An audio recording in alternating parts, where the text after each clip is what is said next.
The Letter of Aristeas, Introduction by Jonathan Domingo. The Letter of Aristeas is one of the most fascinating works to emerge from the intersection of Jewish faith and Hellenistic culture. Written likely between the 2nd and 1st centuries BC, the text presents itself as a personal letter from a Greek court official named Aristeas to his brother Philocrates. In it, Aristeas recounts the remarkable story of how the Hebrew scriptures were translated into Greek, what would later be known as the Septuagint. At its core, the work is not merely a historical account, but a carefully crafted narrative with theological and cultural purpose. It situates the translation within the court of Ptolemy Roman II Philadelphus, the ruler of Egypt, who was depicted as a patron of learning and a lover of wisdom. According to the letter, the king commissions the translation of the Jewish law for inclusion in the famed Library of Alexandria, one of the ancient world's greatest centers of knowledge.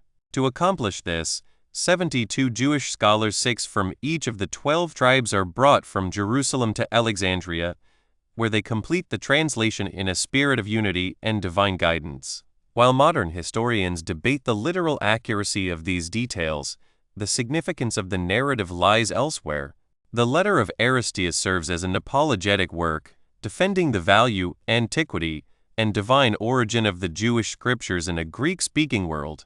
It portrays Judaism not as a provincial or outdated religion, but as a source of profound wisdom worthy of respect among the intellectual elite of the Mediterranean. One of the most striking features of the text is its effort to bridge two worlds. On the one hand, it affirms the distinctiveness of Jewish law and practice, highlighting dietary regulations, temple worship, and the moral clarity of the Torah. On the other hand, it presents these elements in terms that would resonate with Greek philosophy. The law is described as rational, ethical, and harmonious with the best insights of Greek thought. In this way, the work functions as a cultural translation as much as a linguistic one. The dialogues between the Jewish elders and King Ptolemy further emphasize this point. The king poses philosophical questions about leadership, virtue, and justice, and the elders respond with wisdom that reflects both biblical principles and Hellenistic ideals. These exchanges elevate the Jewish tradition, showing it capable of addressing universal human concerns. For readers today, the Letter of Aristeas offers a window into a pivotal moment in history, the spread of Jewish scripture beyond its original language and context. The translation of the Hebrew Bible into Greek would have far-reaching consequences, shaping not only Jewish communities in the diaspora, but also the early Christian church, which would rely heavily on the Septuagint. Ultimately, the Letter of Aristeas invites us to consider how truth travels across cultures. It reminds us that the Word of God is not confined to one language or people, but can be faithfully communicated in new contexts without losing its authority or power. In doing so, it stands as both a historical testimony and a theological reflection on the enduring reach of divine revelation. The Letter of Aristeas, R.H. Charles, editor, Oxford, The Clarendon Press, 1913. Since I have collected material for a memorable history of my visit to Eleazar the high priest of the Jews, and because you, Philocrates, as you lose no opportunity of reminding me, have set great store upon receiving an account of the motives and object of my mission, I have attempted to draw up a clear exposition of the matter for you, for I perceive that you possess a natural love of learning, to a quality which is the highest possession of man, to be constantly attempting to add to his stock of knowledge and acquirements, whether through the study of history or by actually participating in the events themselves. It is by this means, by taking up into itself the noblest elements, that the soul is established in purity, and having fixed its aim on piety, the noblest goal of all, it uses this as its infallible guide and so acquires a definite purpose. 3. It was my devotion to the pursuit of religious knowledge that led me to undertake the embassy to the man I have mentioned, who was held in the highest esteem by his own citizens and by others both for his virtue and his majesty, and who had in his possession documents of the highest value to the Jews in his own country and in foreign lands for the interpretation of the divine law, for their 4 laws are written on leather parchments in Jewish characters. This embassy then I undertook with enthusiasm, having first of all found an opportunity of pleading with the king on behalf of the Jewish captives who had been transported from Judea to Egypt by the king's father, when he first obtained possession of this city and conquered the land of Egypt.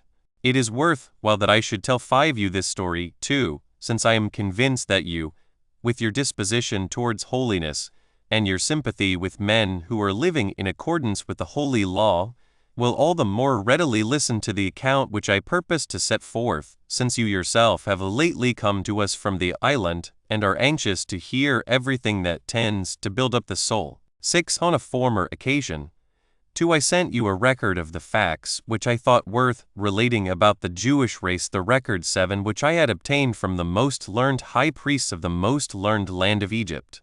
As you are so eager to acquire the knowledge of those things which can benefit the mind, I feel it incumbent upon me to impart to you all the information in my power. I should feel the same duty towards all who possess the same disposition, but I feel it especially towards you since you have aspirations which are so noble, and since you are not only my brother in character no less than in blood, but are one with me as well in the pursuit of goodness. 8. For neither the pleasure derived from gold nor any other of the possessions which are prized by shallow minds confers the same benefit as the pursuit of culture and the study which we expend in securing it. But that I may not weary you by a too lengthy introduction, I will proceed at once to the substance of my narrative. 9. Demetrius of Phalerum, the president of the king's library, received vast sums of money for the purpose of collecting together, as far as he possibly could, all the books in the world. By means of purchase and transcription, he carried out, to the best of his ability, the purpose of the king. On one occasion when I was present he was asked, "How many thousand books are there in the library?" 10. And he replied, "More than 200,000, O king, and I shall make endeavor in the immediate future to gather together the remainder also, so that the total of 500,000 may be reached." I am told that the laws of the Jews are worth transcribing and deserve a place in 11-year library. What is to prevent you from doing this? Replied the king, "Everything that is necessary has been placed at your disposal." They need to be translated, answered Demetrius, for in the country of the Jews they use a peculiar alphabet just as the Egyptians, too, have a special form of letters and speak a peculiar dialect. They are supposed to use the Syriac tongue, but this is not the case. Their language is quite different.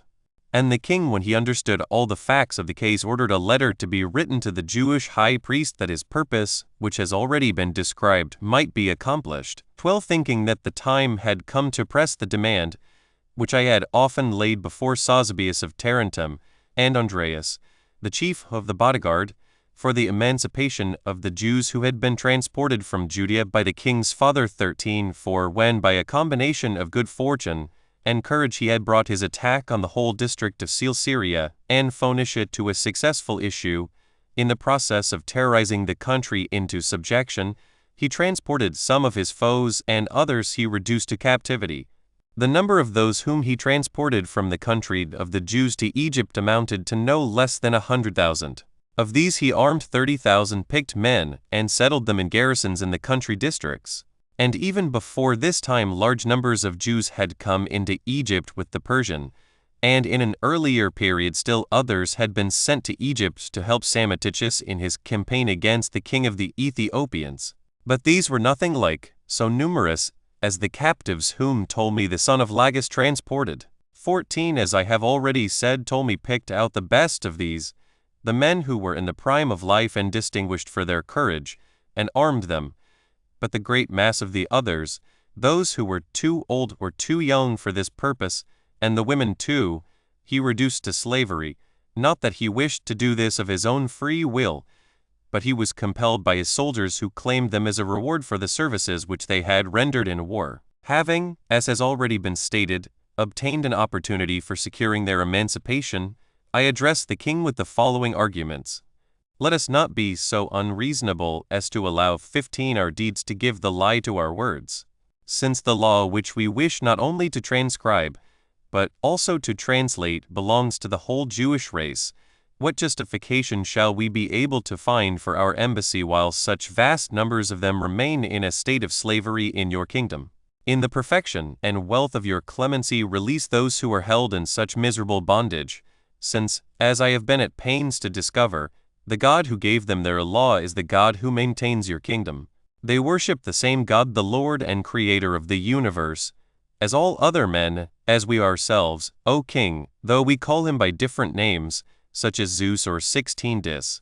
This name was very appropriately bestowed upon him by our first ancestors, in order to signify that he through whom all things are endowed with life and come into being, is necessarily the ruler and Lord of the universe.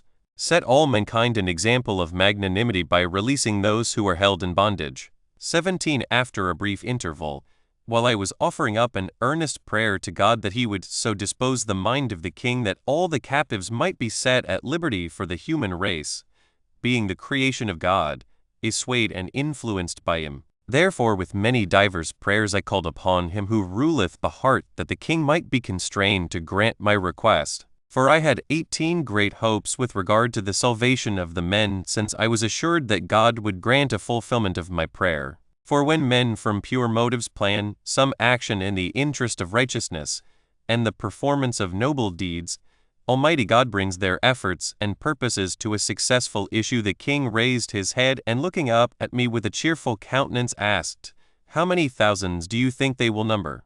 Andreas, who was standing near, replied, "A little more than 100,000. "It is a small boon indeed," said the king, "that Aristeas asks of us." 19 Then Sazabius, and some others who were present said, "Yes, but it will be to fit tribute to your magnanimity for you to offer the enfranchisement of these men as an act of devotion to the supreme God. You have been greatly honored by Almighty God, and exalted above all your forefathers in glory, and it is only fitting that you should render to him the greatest thank offering in your power." Extremely pleased with these arguments, he gave orders that an addition should be 20 made to the wages of the soldiers by the amount of the redemption money, that 20 drachmae should be paid to the owners for every slave, that a public order should be issued, and that registers of the captives should be attached to it. He showed the greatest enthusiasm in the business, for it was God who had brought our purpose to fulfillment in its entirety, and constrained him to redeem not only those who had come into Egypt with the army of his father, but any who had come before that time or had been subsequently brought into the kingdom. It was pointed out to him that the ransom money would exceed 400 talents.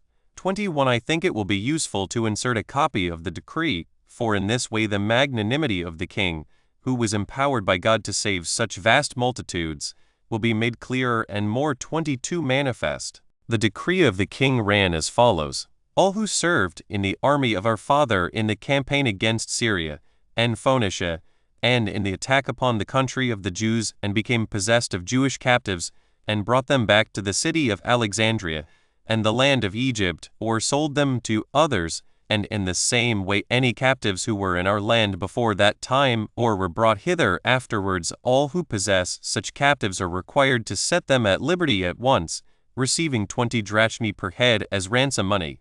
The soldiers will receive 23 this money as a gift added to their wages, the others from the king's treasury. We think that it was against our fathers' will and against all propriety that they should have been made captives, and that the devastation of their land and the transportation of the Jews to Egypt was an act of military wantonness. The spoil which fell to the soldiers on the field of battle was all the booty which they should have claimed. To reduce the people to slavery in addition was an act of absolute injustice. 24 Wherefore, since it is acknowledged that we are accustomed to render justice to all men, and especially to those who are unfairly in a condition of servitude, and since we strive to deal fairly with all men according to the demands of justice and piety, we have decreed, in reference to the persons of the Jews who are in any condition of bondage in any part of our dominion, that those who possess them shall receive the stipulated sum of money, and set them at liberty, and that no man shall show any tardiness in discharging his obligations.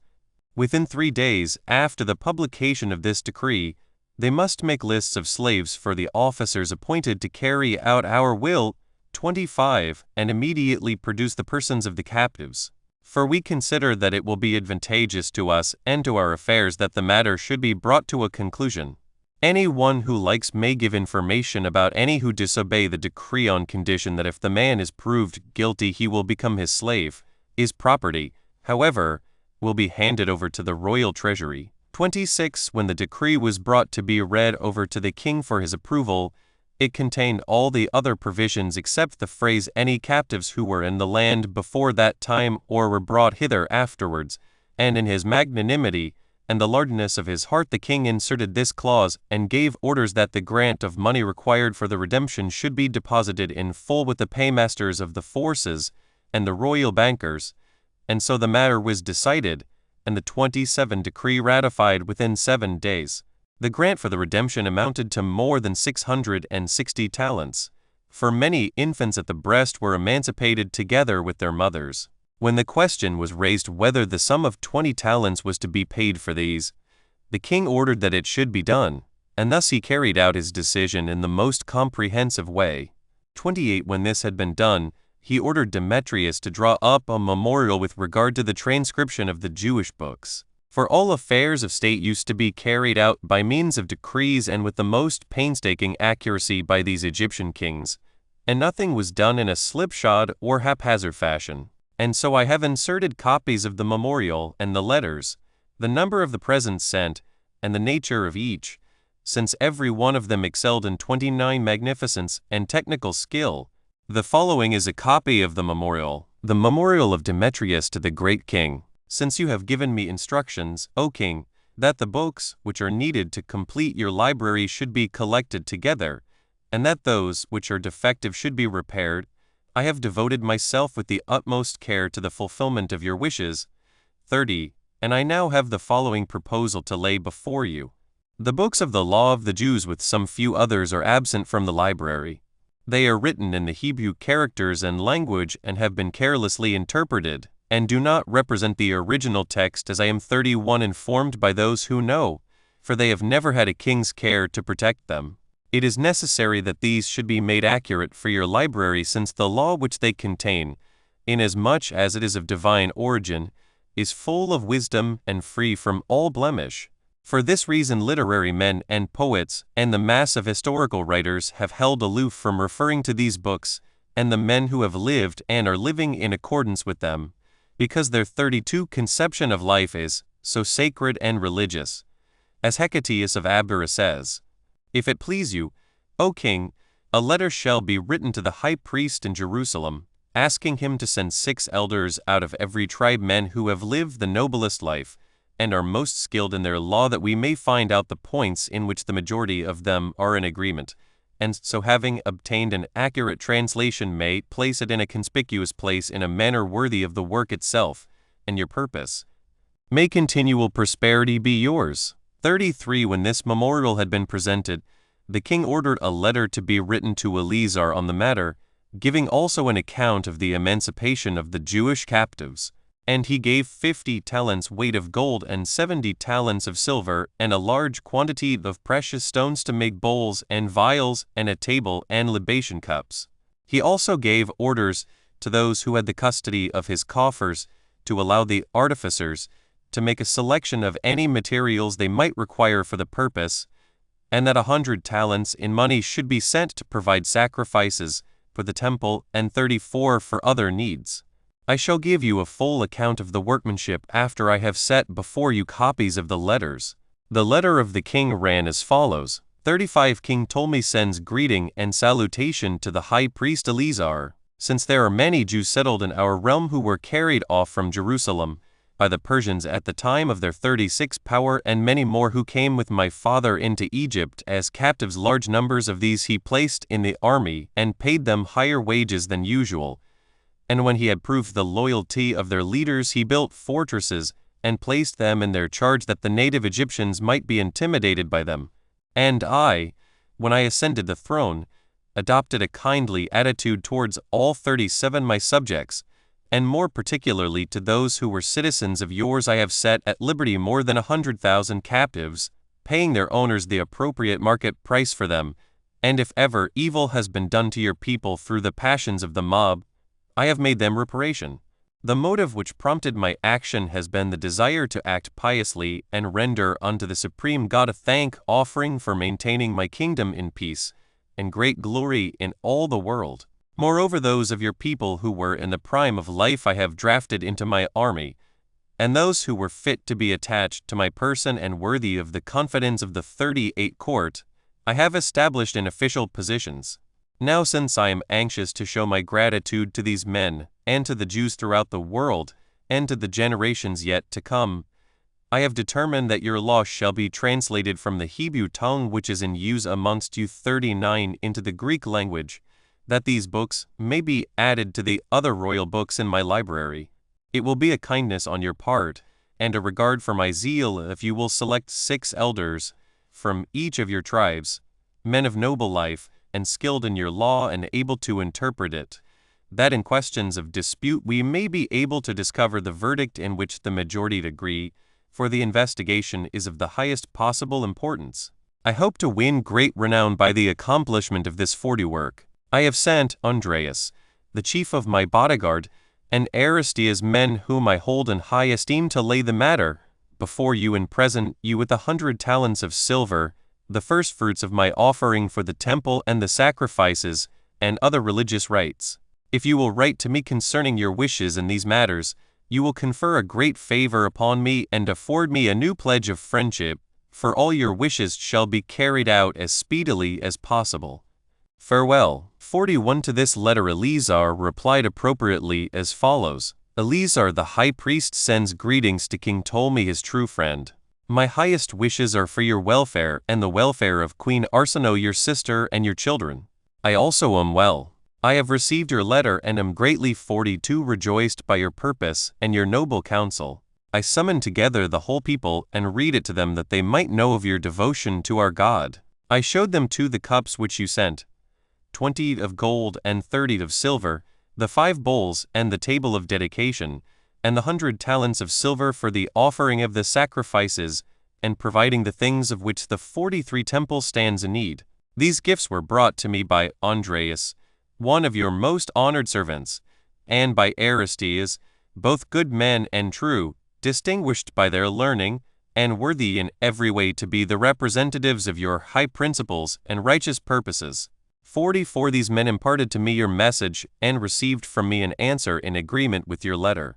I will consent to everything which is advantageous to you, even though your request is very unusual, for you have bestowed upon our citizens great and never to be forgotten benefits in many 45 ways. Immediately therefore I offered sacrifices on behalf of you, your sister, your children, and your friends, and all the people prayed that your plans might prosper continually, and that Almighty God might preserve your kingdom in peace with honor, and that the translation of the 46 holy law might prove advantageous to you and be carried out successfully. In the presence of all the people I selected 6 elders from each tribe, good men and true, and I have sent them to you with a copy of our law. It will be a kindness, O righteous King, if you will give instruction that as soon as the translation of the law is completed, the men shall be restored again to us in safety. Farewell. 47. The following are the names of the elders. Of the first tribe, Joseph, Ezekiah, Zachariah, John, Ezekiah, Elisha. Of the second tribe, Judas, Simon, Samuel, Adias, Mattathias, Ishlemias. Of 48. The third tribe, Nehemiah, Joseph, Theodosius, Basias, Ornias, Dakis. Of the fourth tribe, Jonathan, Abrias, Elisha, Ananias, Chabarias. Of the fifth tribe, Isaac, Jacob, Jesus. 49. Sabbatalis, Simon, Levi. Of the sixth tribe, Judas, Joseph, Simon, Zacharias, Samuel, Selemias. Of the seventh tribe, Sabbataeus, Zedekiah, Jacob, Isaac, Jesus, Nathias. Of the eighth tribe, Theodosius, Jason, Jesus, Theodotus, John, Jonathan. Of the ninth tribe, Theophilus, Abraham, 50, Arsamos, Jason, Andemias, Daniel. Of the 10th tribe, Jeremiah, Eleazar, Zachariah, Banias, Elisha, Dathias. Of the 11th tribe, Samuel, Joseph, Judas, Jones, Chabu, Dosithias. Of the 12th tribe, Esaias, John, Theodosius, Arsamos, Abiates, Ezekiel. They were 72 in all. Such was the answer which Eleazar and his friends gave to the king's letter. 51 I will now proceed to redeem my promise and give a description of the works of art. They were wrought with exceptional skill, for the king spared no expense and personally superintended the workmen individually. They could not therefore scamp any part of the work or finish it off negligently. 52 First of all, I will give you a description of the table. The king was anxious that this piece of work should be of exceptionally large dimensions, and he caused inquiries to be made of the Jews 53 in the locality with regard to the size of the table already in the temple at Jerusalem. And when they described the measurements, he proceeded to ask whether he might make a larger structure. And some of the priests and the other Jews replied that there was nothing to prevent him. And he said that he was anxious to make it 5 times the size, but he hesitated lest it should prove useless. 54 For the temple services. He was desirous that his gift should not merely be stationed in the temple, for it would afford him much greater pleasure if the men whose duty it was to offer the fitting 55 sacrifices were able to do so appropriately on the table which he had made. He did not suppose that it was owing to lack of gold that the former table had been made of small size, but there seems to have been, he said, some reason why it was made of this dimension. For had the order been given, there would have been no lack of means. Wherefore we must not transgress or go beyond the proper 56 measure. At the same time he ordered them to press into service all the manifold forms of art, for he was a man of the most lofty conceptions, and nature had endowed him with a keen imagination, which enabled him to picture the appearance which would be presented by the finished work. He gave orders too, that where there were no instructions laid down in the Jewish scriptures, everything should be made as beautiful as possible. When such instructions were laid down, they were to be carried out to the letter. 57 They made the table 2 cubits long, 1 cubit broad, 1.5 cubits high, fashioning it of pure solid gold. What I am describing was not thin gold laid over another foundation, but the whole 58 structure was of massive gold welded together. And they made a border of a hand's breadth round about it. And there was a wreath of wave work, engraved in relief in the form of ropes marvelously 59 wrought on its 3 sides. For it was triangular in shape, and the style of the work was exactly the same on each of the sides, so that whichever side they were turned, they presented the same appearance. Of the 2 sides under the border, the one which sloped down to the table was a very 60 beautiful piece of work. But it was the outer side which attracted the gaze of the spectator. Now the upper edge of the 2 sides, being elevated, with sharp sense, as we have said, the rim was 3-sided, from whatever point of view one approached it, and there were layers of precious stones on it in the midst of the embossed cord work, and they were interwoven with one another by an inimitable artistic 61 device. For the sake of security they were all fixed by golden needles which were inserted in 62 perforations in the stones. At the sides they were clamped together by fastenings to hold them firm. On the part of the border round the table, which slanted upwards and met the eyes, there was wrought a pattern of eggs in precious stones, elaborately engraved by a continuous piece of fluted relief work, closely 63 connected together round the whole table. And under the stones which had been arranged to represent eggs, the artists made a crown containing all kinds of fruits, having at its top clusters of grapes and ears of corn, dates also, and apples, and pomegranates, and the like, conspicuously arranged. These fruits were wrought out of precious stones, of the same color as the fruits themselves, and 64 they fastened them edgeways round all the sides of the table with a band of gold. And after the crown of fruit had been put on, underneath there was inserted another pattern of eggs in precious stones, and other fluting and embossed work, that both sides of the table might be used, according to the wishes of the owners, and for this reason the wave work and the border were extended 65 down to the feet of the table. They made and fastened under the whole width of the table a massive plate 4 fingers thick, that the feet might be inserted into it, and clamped fast with linchpins which fitted into sockets under the border, so that whichever side of the table people preferred might be used. Thus it became manifestly clear that the work was intended to be used 66 either way. On the table itself they engraved a meander, having precious stones standing out in the middle of it, rubies and emeralds and an onyx too, and many other kinds of stones which excel 67 in beauty. And next to the meander there was placed a wonderful piece of network, which made the center of the table appear like a rhomboid in shape, and on it a crystal and amber, as it is called, 68 had been wrought, which produced an incomparable impression on the beholders. They made the feet of the table with heads like lilies, so that they seemed to be like lilies bending down beneath the table, and the parts which were visible represented leaves which stood upright. 69 The basis of the foot on the ground consisted of a ruby and measured a hand's breadth high all round. It had the appearance of a shoe and was 8 fingers broad. Upon it the whole expanse of the foot rested. 70 And they made the foot appear like ivy growing out of the stone, interwoven with acanthus and surrounded with a vine which encircled it with clusters of grapes, which were worked in stones, up to the top of the foot.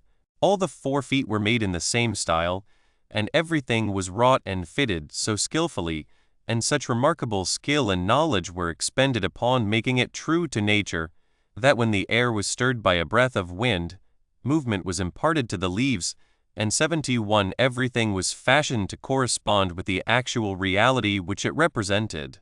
And they made the top of the table in 3 parts like a triptych, and they were so fitted and dovetailed together with spigots along the whole breadth of the work, that the meeting of the joints could not be seen or even discovered. The thickness of the table was not less than half a cubit, so that the whole work 72 must have cost many talents. For since the king did not wish to add to its size, he expended on the details the same sum of money which would have been required if the table could have been of larger dimensions. And everything was completed in accordance with his plan, in a most wonderful and remarkable way, with inimitable art and incomparable beauty. 73 Of the mixing bowls, 2 were wrought in gold, and from the base to the middle were engraved with relief work in the pattern of scales, and between the scales precious stones were inserted with 74 great artistic skill. Then there was a meander a cubit in height, with its surface wrought out of precious stones of many colors, displaying great artistic effort and beauty.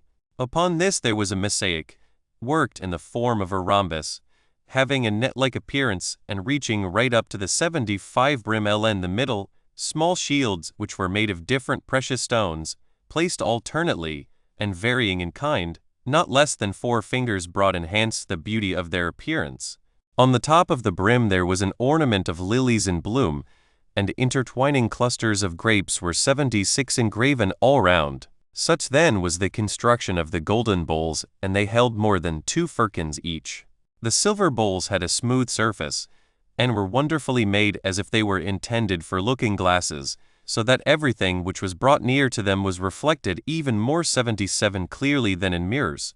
But it is impossible to describe the real impression which these works of art produced upon the mind when they were finished. For, when these vessels had been completed and placed side by side, first a silver bowl, and then a golden, then another silver, and then another golden, the appearance they presented is altogether indescribable, and those who came to see 78 them were not able to tear themselves from the brilliant sight and entrancing spectacle. The impressions produced by the spectacle were various in kind. When men looked at the golden vessels, and their minds made a complete survey of each detail of workmanship, their souls were thrilled with wonder. Again, when a man wished to direct his gaze to the silver vessels, as they stood before him, everything seemed to flash with light round about the place where he was standing, and afforded a still greater delight to the onlookers, so that it is really impossible to describe the artistic beauty of the works. 79 The golden vials they engraved in the center with vine wreaths, and about the rims they wove a wreath of ivy, and myrtle and olive in relief work, and inserted precious stones in it. The other parts of the relief work they wrought in different patterns, since they made it a point of honor to 80 complete everything in a way worthy of the majesty of the king. In a word, it may be said that neither in the king's treasury nor in any other were there any works which equaled these in costliness or in artistic skill. For the king spent no little thought upon them, for he loved to gain glory for the 81 excellence of his designs. For oftentimes he would neglect his official business, and spend his time with the artists and his anxiety that they should complete everything in a manner worthy of the place to which the gifts were to be sent. So everything was carried out on a grand scale, in a manner 82 worthy of the king who sent the gifts, and of the high priest who was the ruler of the land. There was no stint of precious stones, for not less than 5,000 were used, and they were all of large size. The most exceptional artistic skill was employed, so that the cost of the stones and the workmanship was 5 times as much as that of the gold. 83. I have given you this description of the presents because I thought it was necessary. The next point in the narrative is an account of our journey to Eleazar, but I will first of all give you a description of the whole country. When we arrived in the land of the Jews, we saw the city situated at 84 in the middle of the whole of Judea on the top of a mountain of considerable altitude. On the summit the temple had been built in all its splendor. It was surrounded by 3 walls more than 70 cubits high and in length and breadth, corresponding to the structure of the edifice. All the buildings 85 were characterized by a magnificence and costliness quite unprecedented. It was obvious that no expense had been spared on the door and the fastenings which connected it with the doorposts, and 86 the stability of the lintel. The style of the curtain, too, was thoroughly in proportion to that of the entrance. Its fabric, owing to the draught of wind, was in perpetual motion, and as this motion was communicated from the bottom, and the curtain bulged out to its highest extent, it afforded a pleasant 87 spectacle from which a man could scarcely tear himself away. The construction of the altar was in keeping with the place itself and with the burnt offerings which were consumed by fire upon it, and the approach to it was on a similar scale. There was a gradual slope up to it, conveniently arranged for the purpose of decency, and the ministering priests were robed in linen garments, down to their 88 ankles. The temple faces the east, and its back is toward the west. The whole of the floor is paved with stones and slopes down to the appointed places, that water may be conveyed to wash away the 89 blood from the sacrifices, for many thousand beasts are sacrificed there on the feast days. And there is an inexhaustible supply of water, because an abundant natural spring gushes up from within the temple area.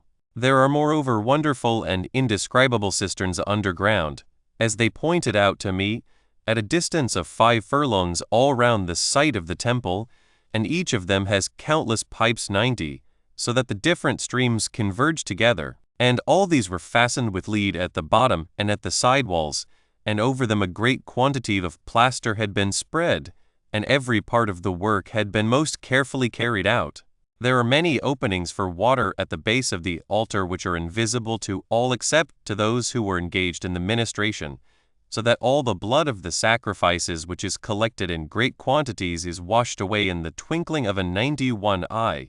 Such is my opinion with regard to the character of the reservoirs, and I will now show you how it was confirmed. They led me more than 4 furlongs outside the city and bade me peer down towards a certain spot and listen to the noise that was made by the meeting of the waters, so that the great size of the reservoirs became manifest to me, as has already been pointed out. 92. The ministration of the priests is in every way unsurpassed, both for its physical endurance and for its orderly and silent service. For they all work spontaneously, though it entails much painful exertion, and each one has a special task allotted to him. The service is carried on without interruption. Some provide the wood, others the oil, others the fine wheat flour, others the spices, others 93 again bring the pieces of flesh for the burnt offering, exhibiting a wonderful degree of strength. For they take up with both hands the limbs of a calf, each of them weighing more than 2 talents, and throw them with each hand in a wonderful way onto the high place of the altar, and never misplacing them on the proper spot. In the same way the pieces of the sheep and also of the goats are wonderful both for their weight and their fatness. For those whose business it is always select the beasts which are without blemish and specially fat, and thus the sacrifice which I have described, 94, is carried out. There is a special place set apart for them to rest in, where those who are relieved from duty sit. When this takes place, those who have already rested and are ready to assume their duties rise up spontaneously, since there is no one to give orders with regard to the arrangement of 95 the sacrifices. The most complete silence reigns, so that one might imagine that there was not a single person present, though there are actually 700 men engaged in the work, besides the vast number of those who are occupied in bringing up the sacrifices. Everything is carried out with 96 reverence and in a way worthy of the great God. We were greatly astonished when we saw Eleazar engaged in the ministration, at the mode of his dress, and the majesty of his appearance, which was revealed in the robe which he wore and the precious stones upon his person. There were golden bells upon the garment which reached down to his feet, giving forth a peculiar kind of melody, and on both sides of them there were pomegranates 97 with variegated flowers of a wonderful hue. He was girded with a girdle of conspicuous beauty, woven in the most beautiful colors. On his breast he wore the oracle of God, as it is called, on which 12 stones of different kinds were inset, fastened together with gold, containing the names of the leaders of the tribes, according to their original order, each one flashing forth in an indescribable way 98 its own particular color. On his head he wore a tiara, as it is called, and upon this in the middle of his forehead an inimitable turban, the royal diadem full of glory with the name of God inscribed in sacred letters on a plate of gold. Having been judged worthy to wear these emblems in the 99 ministrations, their appearance created such awe and confusion of mind as to make one feel that one had come into the presence of a man who belonged to a different world.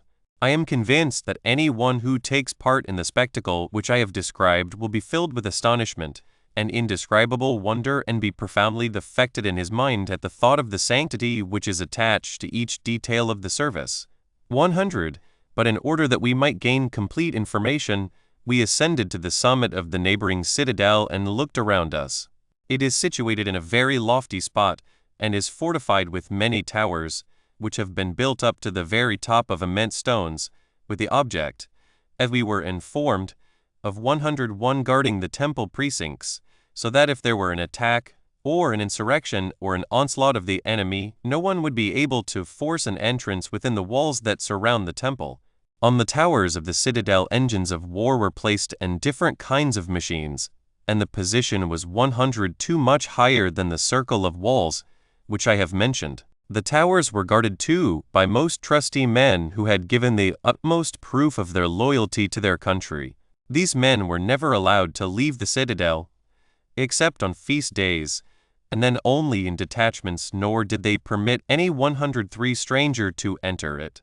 They were also very careful when any command came from the chief officer to admit any visitors to inspect the place, as our own experience taught us. They were very reluctant to 104 admit us though we were but 2 unarmed men to view the offering of the sacrifices, and they asserted that they were bound by an oath when the trust was committed to them, for they had all sworn and were bound to carry out the oath sacredly to the letter, that though they were 500 in number they would not permit more than 5 men to enter at one time. The citadel was the special protection of the temple, and its founder had fortified it so strongly that it might efficiently protect it. 105 The size of the city is of moderate dimensions. It is about 40 furlongs in circumference, as far as one could conjecture. It has its towers arranged in the shape of a theater, with thoroughfares leading between them. Now the crossroads of the lower towers are visible, but those of the upper 106 towers are more frequented. For the ground ascends, since the city is built upon a mountain. There are steps too which lead up to the crossroads, and some people are always going up, and others down, and they keep as far apart from each other as possible on the road, because of those who 107 are bound by the rules of purity, lest they should touch anything which is unlawful. It was not without reason that the original founders of the city built it in due proportions, for they possessed clear insight with regard to what was required. For the country is extensive and beautiful. Some parts of it are level, especially the districts which belong to Samaria, as it is called, and which border on the land of the Idumeans. Other parts are mountainous, especially those which are contiguous to the land of Judea. The people therefore are bound to devote themselves to agriculture and the cultivation of the soil, that by this means they may have a plentiful supply of crops. In this way 108 cultivation of every kind is carried on, and an abundant harvest reaped in the whole of the aforesaid land. The cities, which are large and enjoy a corresponding prosperity, are well populated, but they neglect the country districts, since all men are inclined to a life of enjoyment, for every one has a natural tendency towards the pursuit of pleasure. 109 The same thing happened in Alexandria, which excels all cities in size and prosperity. Country people, by migrating from the rural districts and settling 110 in the city, brought agriculture into disrepute, and so to prevent them from settling in the city, the king issued orders that they should not stay in it for more than 20 days. And in the same way he gave the judges written instructions, that if it was necessary to issue a summons against any 111 who lived in the country, the case must be settled within 5 days. And since he considered the matter one of great importance, he appointed also legal officers for every district with their assistants, that the farmers and their advocates might not in the interests of business empty the granaries of the 112 city, I mean, of the produce of husbandry.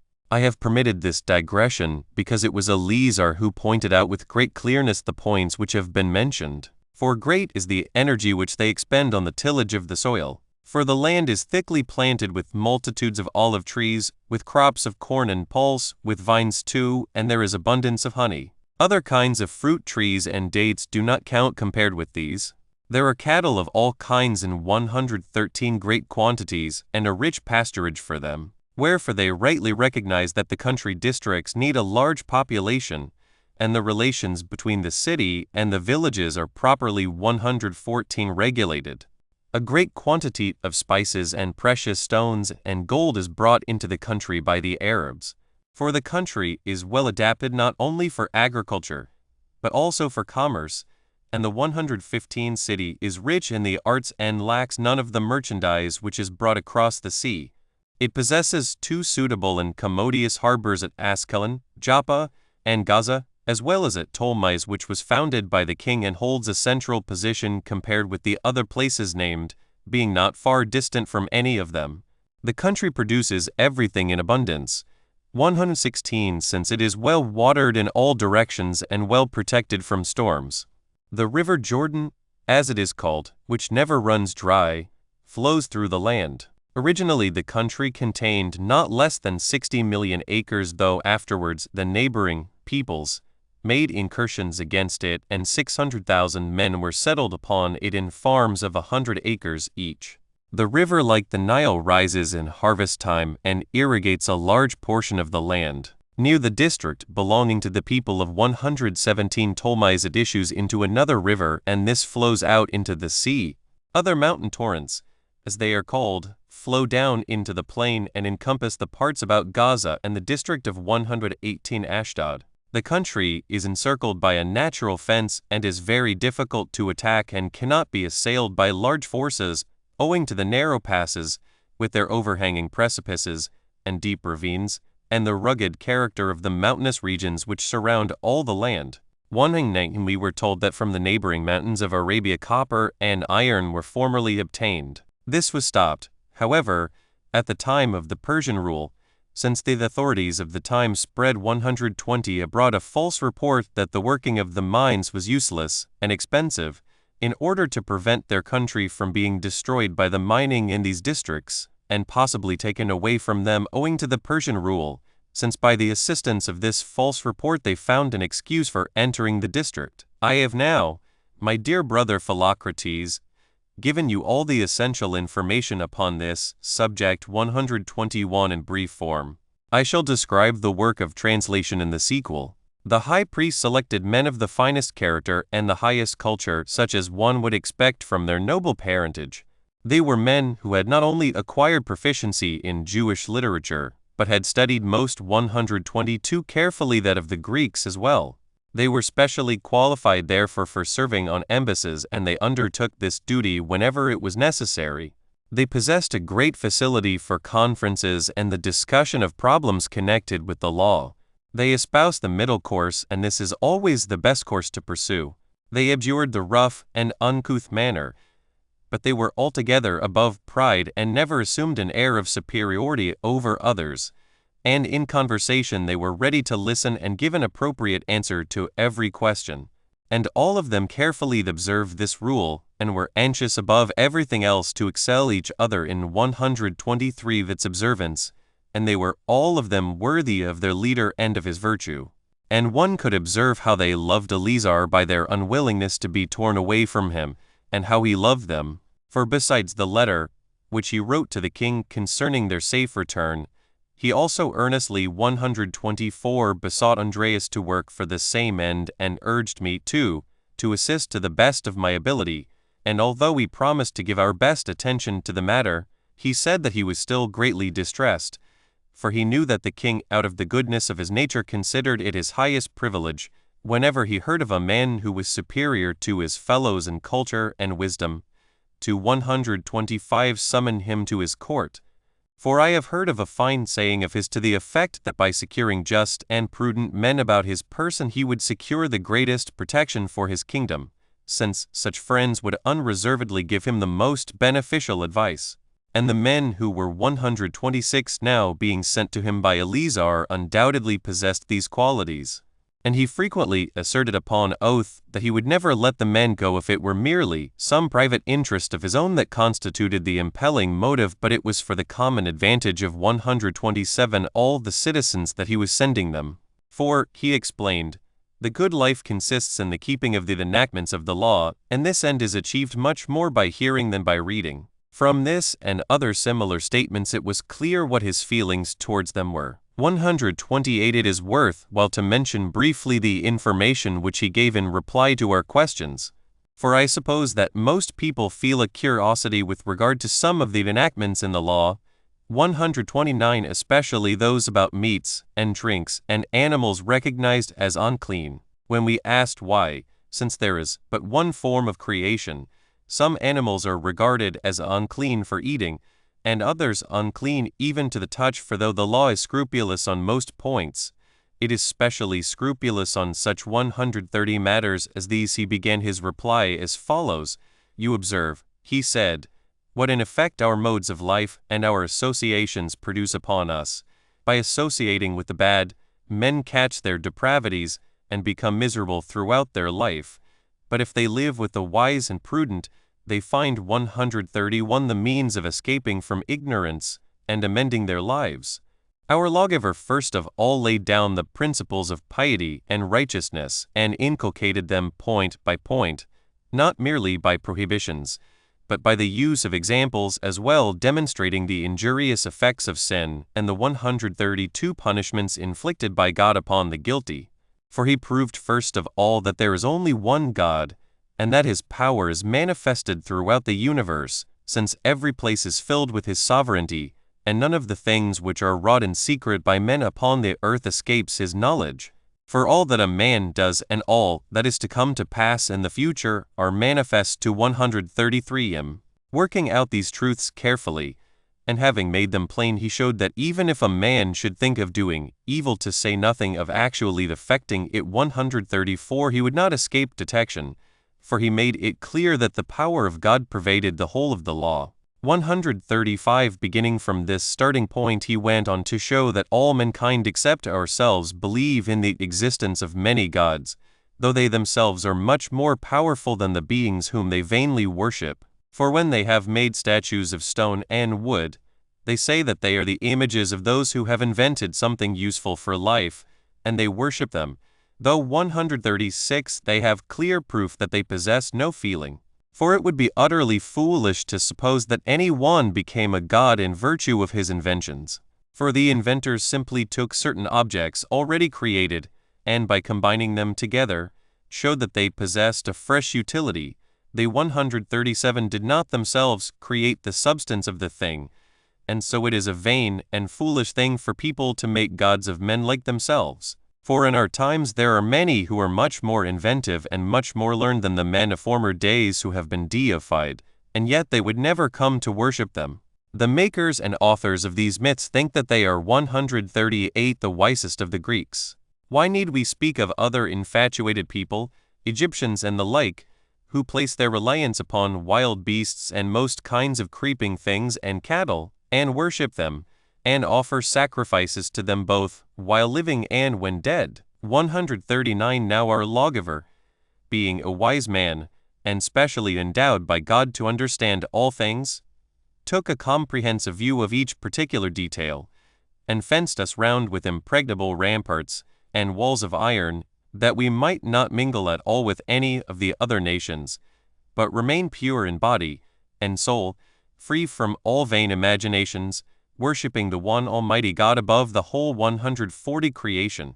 Hence the leading Egyptian priests, having looked carefully into many matters, and being cognizant with our affairs, call us men of God. This is a title which does not belong to the rest of mankind, but only to those who worship the true God. The rest are men not of God, but of meats and drinks and clothing, for their whole disposition leads them to find solace in these things. 141 Among our people such things are reckoned of no account, but throughout their whole life their 142 main consideration is the sovereignty of God. Therefore, lest we should be corrupted by any abomination, or our lives be perverted by evil communications, He hedged us round on all sides by 143 rules of purity, affecting alike what we eat, or drink, or touch, or hear, or see.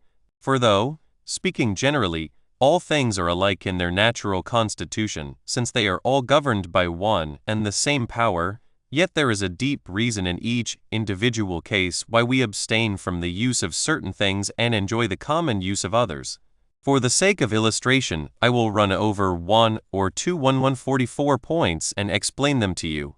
For you must not fall into the degrading idea that it was out of regard to mice and weasels and other such things that Moses drew up his laws with such exceeding care. All these ordinances were made for the sake of righteousness, to aid the quest for virtue, and 145 the perfecting of character. For all the birds that we use are tame and distinguished by their cleanliness, feeding on various kinds of grain and pulse, such as for instance pigeons, turtle doves, 146 locusts, partridges, geese also, and all other birds of this class. But the birds which are forbidden you will find to be wild and carnivorous, tyrannizing over the others by the strength which they possess, and cruelly obtaining food by preying on the tame birds enumerated above, and not only so, but 147 they seize lambs and kids, and injure human beings too, whether dead or alive, and so, by naming them unclean, He gave a sign by means of them that those, for whom the legislation was ordained, must practice righteousness in their hearts, and not tyrannize over any one in reliance upon their own strength, nor rob them of anything, but steer their course of life in accordance with justice, just as the tame birds, already mentioned, consume the different kinds of pulse that grow upon the earth. 148 And do not tyrannize to the destruction of their own kindred. Our legislator taught us therefore that it is by such methods as these that indications are given to the wise, that they must be just, and effect nothing by violence, and refrain from tyrannizing over others in reliance upon their own 149 strength. For since it is considered unseemly even to touch such unclean animals, as have been mentioned, on account of their particular habits, ought we not to take every precaution lest our own 150 characters should be destroyed to the same extent? Wherefore all the rules which He has laid down with regard to what is permitted in the case of these birds and other animals, He has enacted with the object of teaching us a moral lesson. For the division of the hoof and the separation of the claws are intended to teach us that we must discriminate between our individual actions with a view. 151 To the practice of virtue. For the strength of our whole body and its activity depend upon our shoulders and limbs. Therefore He compels us to recognize that we must perform all our actions with discrimination according to the standard of righteousness, more especially because we have 152 been distinctly separated from the rest of mankind.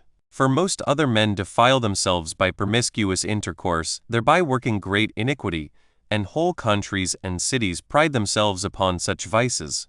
For they not only have intercourse with men, but they defile their own 153 mothers and even their daughters.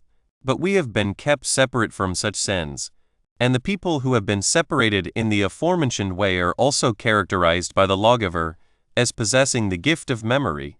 For all animals, which are cloven-footed and chew the cud, 154 represent to the initiated the symbol of memory. For the act of chewing the cud is nothing else than the reminiscence of life and existence. For life is wont to be sustained by means of food. 155. Wherefore he exhorts us in the Scripture also in these words, Thou shalt surely remember the Lord that wrought in thee those great and wonderful things. For when they are properly conceived, they are manifestly great and glorious. First the construction of the body, and the disposition of the 156 food and the separation of each individual limb, and, far more, the organization of the senses, the operation and invisible movement of the mind, the rapidity of its particular actions and its discovery of the 157 arts, display an infinite resourcefulness. Wherefore he exhorts us to remember that the aforesaid parts are kept together by the divine power with consummate skill.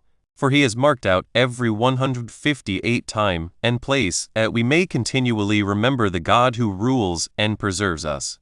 For in the matter of meats and drinks he bids us first of all offer part as a sacrifice, and then forthwith enjoy our meal. Moreover, upon our garments he has given us a symbol of remembrance, and in like manner he has ordered us to put the divine oracles upon our gates and doors as a remembrance of 159 God.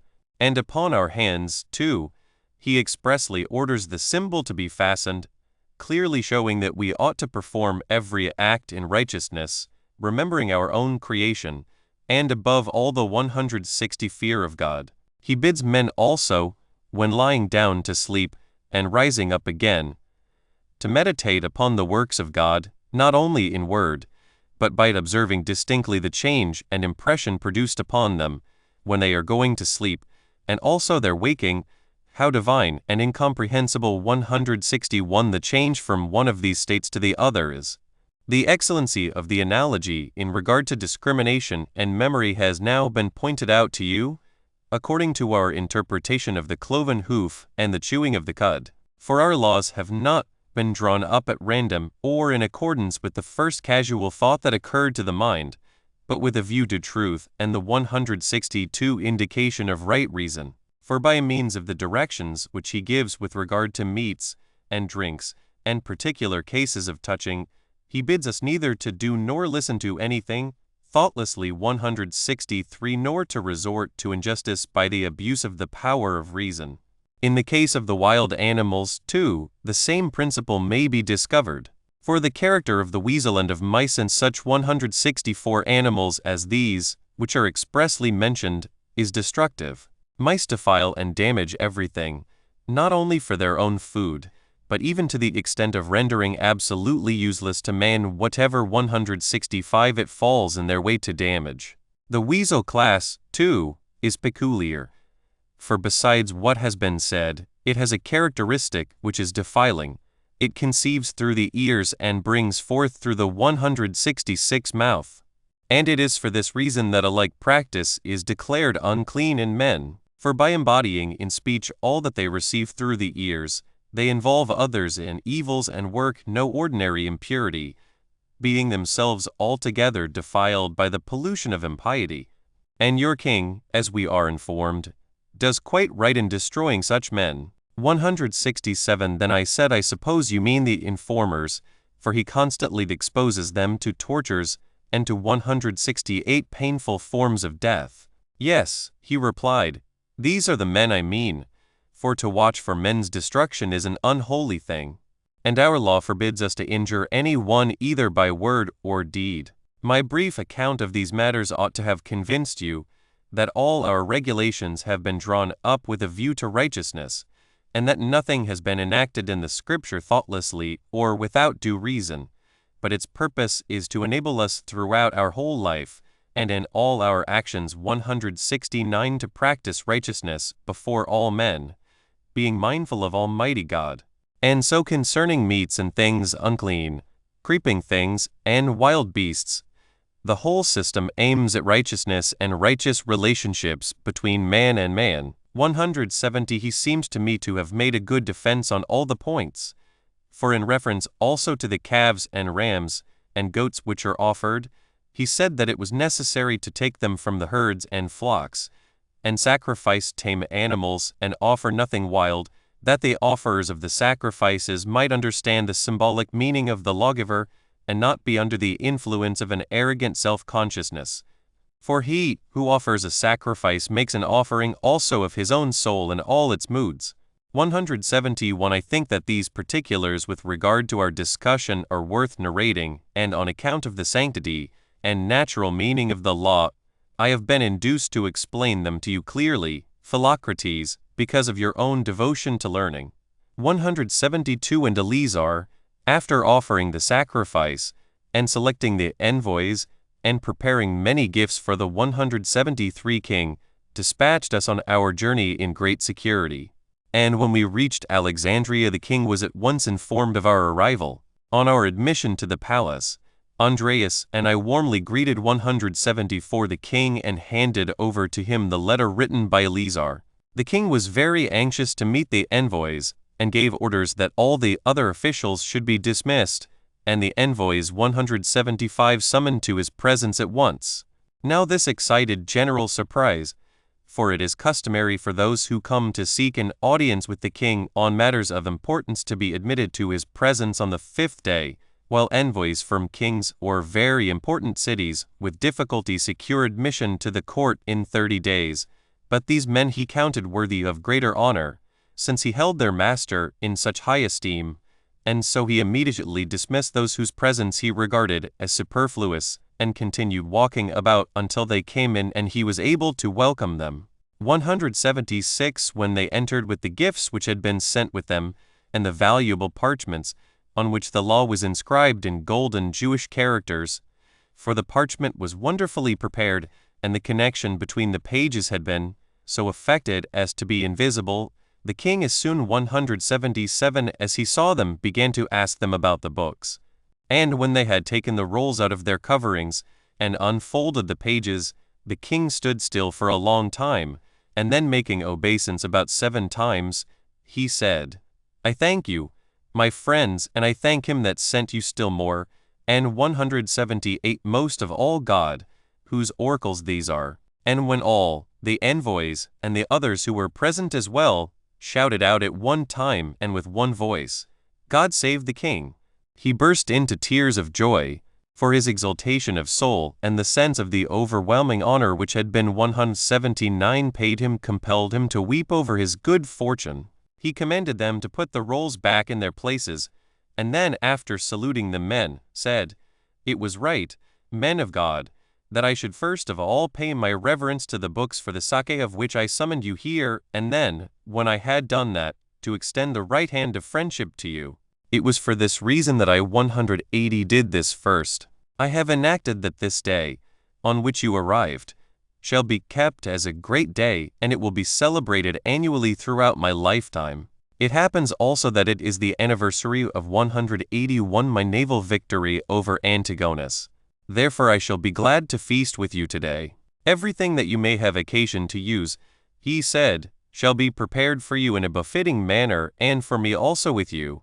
After they had expressed their delight, he gave orders that the best quarters near the citadel should be assigned to them, and that preparations should be made for the banquet. 182 And Nicanor summoned the Lord High Steward, Dorotheus, who was the special officer appointed to look after the Jews, and commanded him to make the necessary preparation for each one. For this arrangement had been made by the king, and it is an arrangement which you see maintained today. For as many cities as have special customs in the matter of drinking, eating, and reclining, have special officers appointed to look after their requirements. And whenever they come to visit the kings, preparations are made in accordance with their own customs, in order that there may be no discomfort to disturb the enjoyment of their visit. The same precaution was taken in the case of the Jewish envoys. Now Dorotheus, who was the patron appointed to look after Jewish guests, was 183 a very conscientious man. All the stores which were under his control and set apart for the reception of such guests, he brought out for the feast.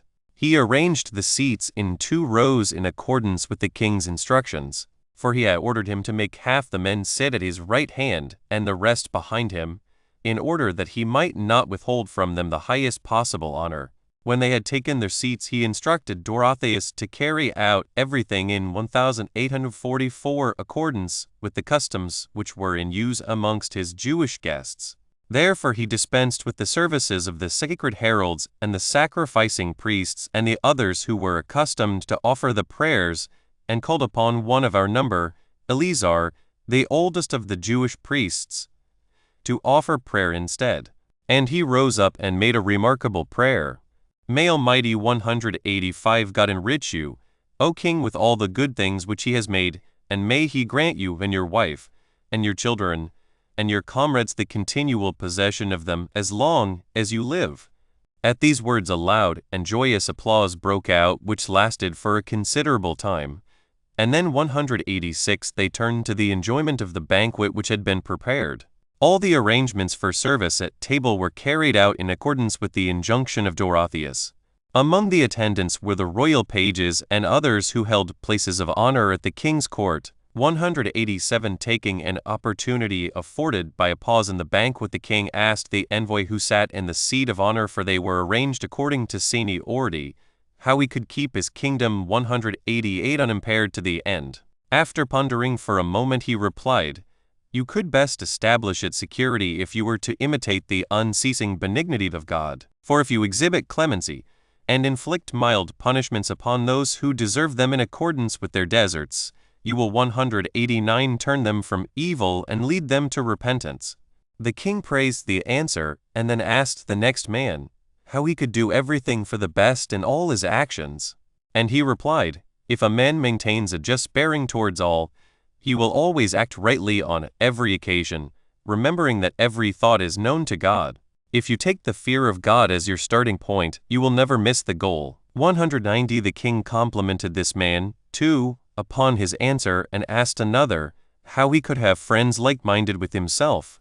He replied, "If they see you studying the interests of the multitudes over whom you rule, you will do well to observe how God bestows his benefits on the 191 human race, providing for them health, and food, and all other things in due season."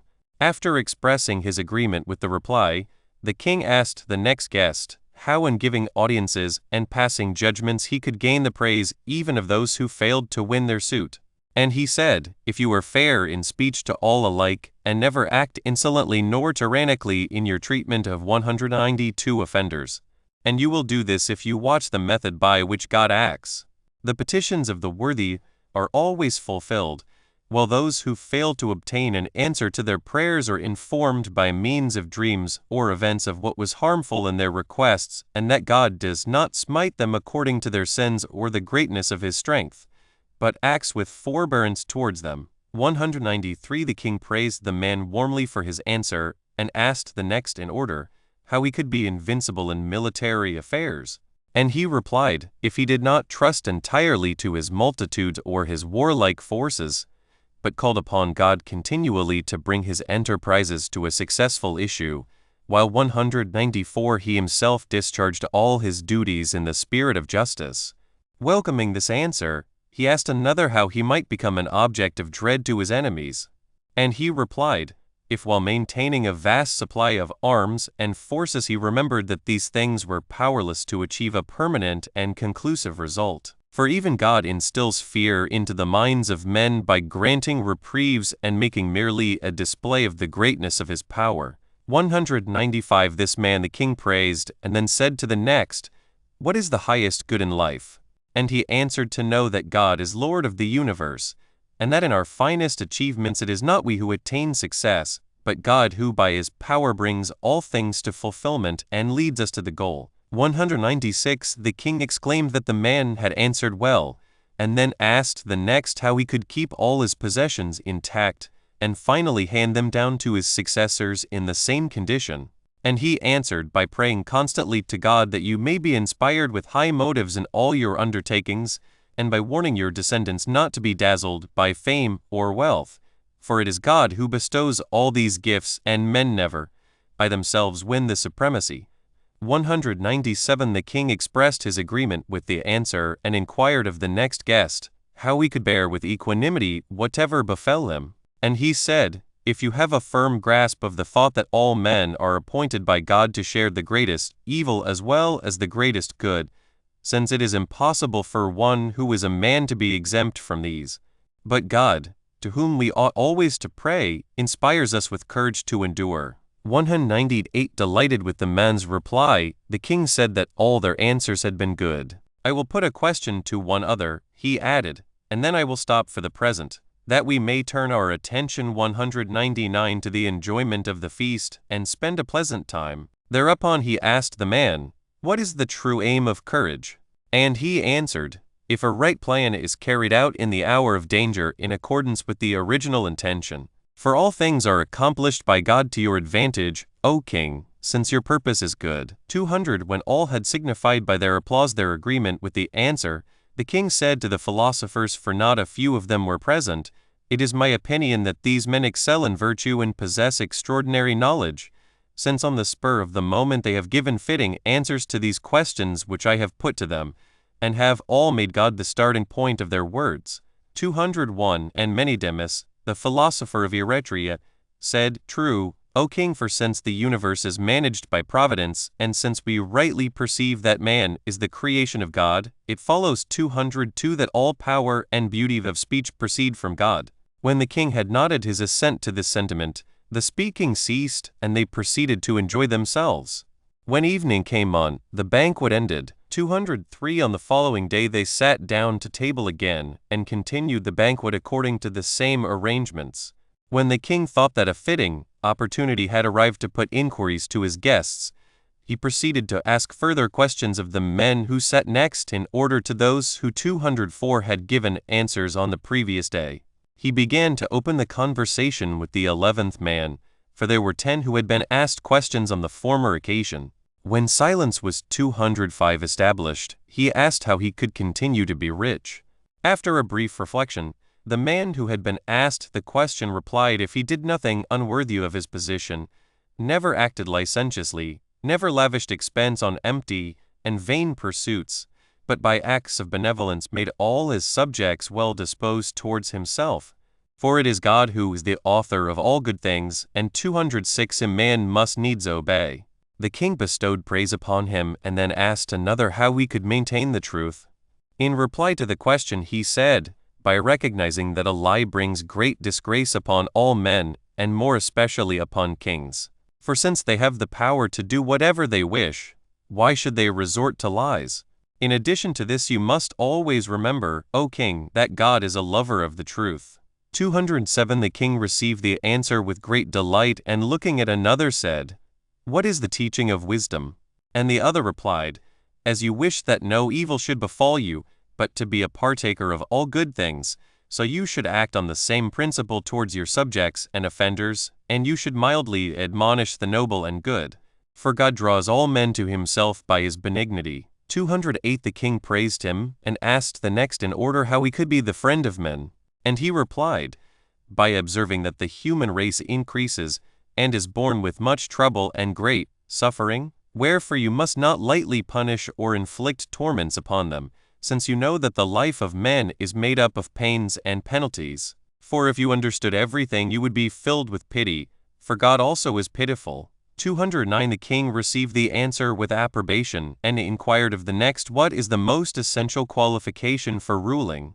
To keep oneself, he answered, free from bribery, and to practice sobriety during the greater part of one's life, to honor righteousness above all things, and to make friends of men of this type. For God, too, is a lover of justice. 210 Having signified his approval, the king said to another, "What is the true mark of piety?" And he replied, "To perceive that God constantly works in the universe and knows all things, and no man who acts unjustly and works wickedness can escape his notice. As God is the benefactor of the whole world, so you, too, must imitate him and be void of offense." 211 The king signified his agreement and said to another, "What is the essence of kingship?"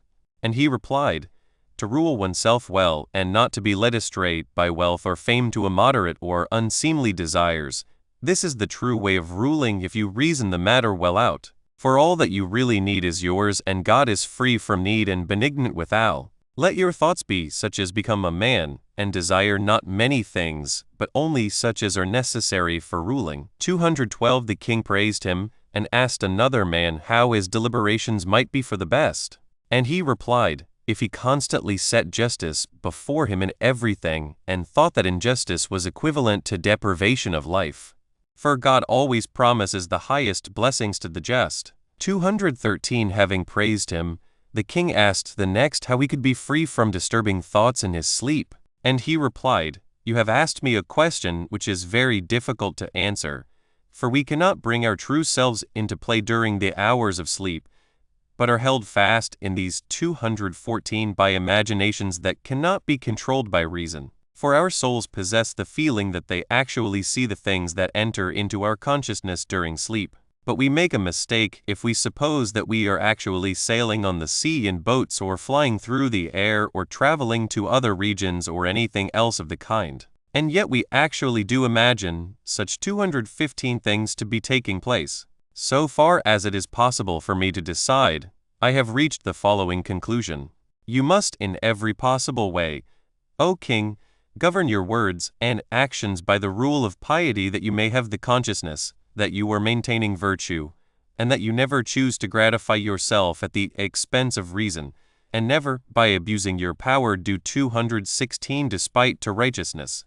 For the mind mostly busies itself in sleep with the same things with which it occupies itself when awake, and he who has all his thoughts and actions set towards the noblest ends establishes himself in righteousness both when he is awake and when he is asleep. Wherefore you must be steadfast in the constant discipline of self. 217 The king bestowed praise on the man, and said to another, Since you are the 10th to answer, when you have spoken, we will devote ourselves to the banquet. And then he put the question, 218 How can I avoid doing anything unworthy of myself? And he replied, Look always to your own fame, and your own supreme position, that you may speak and think only such things as are 219 consistent therewith, knowing that all your subjects think and talk about you. For you must not appear to be worse than the actors, who study carefully the role which it is necessary for them to play, and shape all their actions in accordance with it. You are not acting a part, but are really a king, since God has bestowed upon you a royal authority in keeping with your character. 220 When the king had applauded loud and long in the most gracious way, the guests were urged to seek repose. So when the conversation ceased, they devoted themselves to the next course of the feast. 221 On the following day, the same arrangement was observed, and when the king found an opportunity of putting questions to the men, he questioned the first of those who had been left over 222 for the next interrogation, What is the highest form of government? And he replied, To rule oneself and not to be carried away by impulses. For all men possess a certain natural bent of mind. 223 It is probable that most men have an inclination towards food and drink and pleasure, and kings a bent towards the acquisition of territory and great renown. But it is good that there should be moderation in all things.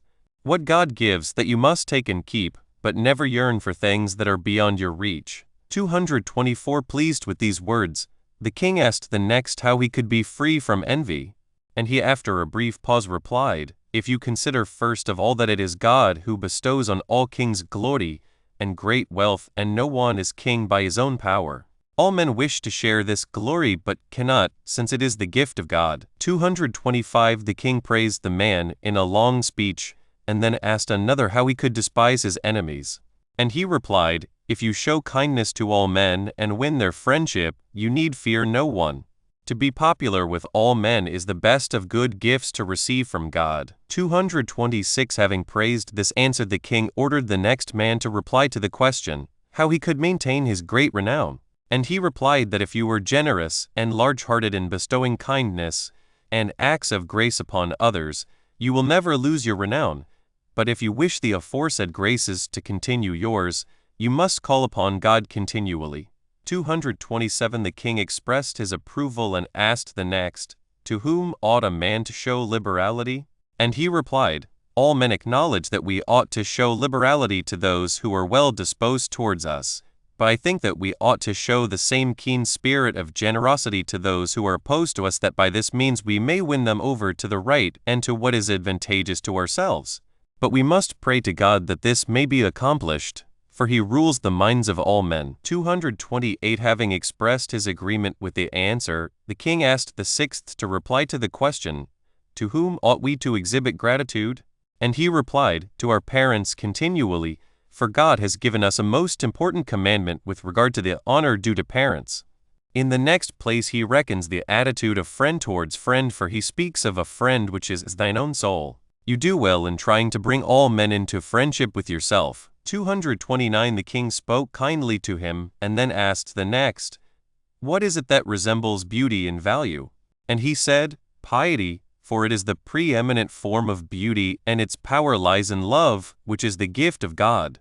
This you have already acquired, and with it all the blessings of life. 230 The king in the most gracious way applauded the answer, and asked another how, if he were to fail, he could regain his reputation again in the same degree. And he said, it is not possible for you to fail, for you have sown in all men the seeds of gratitude which produce a harvest of goodwill. 231 And this is mightier than the strongest weapons, and guarantees the greatest security. But if any man does fail, he must never again do those things which caused his failure, but he must form friendships and act justly. For it is the gift of God to be able to do good actions and not the contrary. 232 Delighted with these words, the king asked another how he could be free from grief. And he replied, if he never injured any one, but did good to everybody and followed the pathway of 233 righteousness, for its fruits bring freedom from grief. But we must pray to God that unexpected evils such as death or disease or pain or anything of this kind may not come upon us and injure us. But since you are devoted to piety, no such misfortune will ever come upon you. 234 The king bestowed great praise upon him and asked the 10th, what is the highest form of glory?